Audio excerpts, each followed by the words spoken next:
Hello and welcome to the 5-Minute Film Club, and today I want to talk to you about the new film Rose, a love story. Directed by Jennifer Sheridan and stars Sophie Rundle and Matt Stokoe.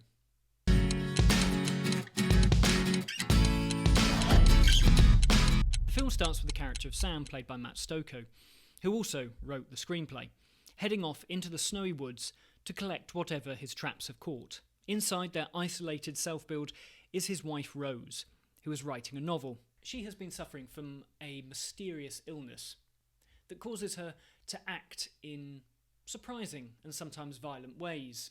Inside their little house, no sunlight can come in, and Sam, when he gets home, has to collect his own blood via live leeches. Something doesn't seem right there. Come on.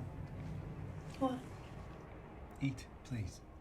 First off, I have to say that this film is beautiful to look at. While they were filming it in the Welsh countryside, the area received the highest snowfall for years and looks absolutely wonderful on the screen. The production design of the little house as well, the interior of it is really great. The attention to detail is fantastic and really benefits the story as well. Everything that they do in this house is completely isolated from the outside world, and so this house is powered by a little generator. So you would, of course, just use what you needed. So all the kind of electronic devices that our world is full of are not present.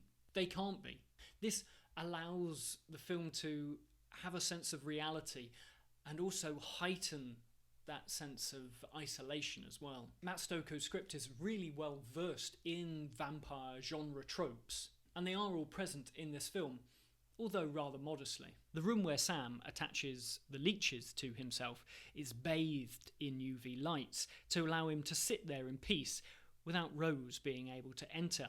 It's very clever like that at sticking to the rules of vampire films. What I like about the film is that it doesn't signpost these moments vigorously at its audience, allowing them just to slip by unnoticed, but also allowing know-it-alls like me to go, I know what you're doing there.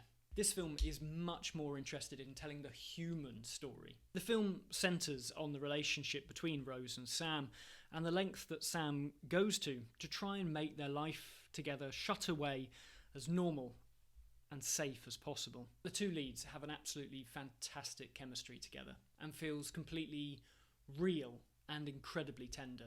The film, after all, is subtitled A Love Story for a reason.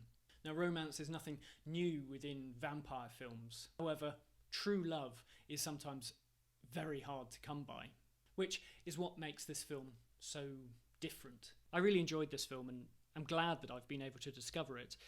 This isn't a horror film for people looking for, big jump scares or a load of blood and gore. This film actually might put a tear in your eye. This film is concerned with the matters of the heart. And if this situation were to be thrown upon you and your partner, what lengths would you go to keep them safe? Why do you live like this? The windows, the lights, the traps. Rose, why you go outside? Please keep an eye on my Twitter feed. I'm going to try and update people on when these films are available and how you can get to see them. Please subscribe to the channel. I've got a load of new videos coming over the next few days to do with the London Film Festival. I've got reviews of films like Herself and Shirley, and once I've watched them, things like After Love and the remastered version of Friendship's Death. But until then, thank you very much for watching, and goodbye.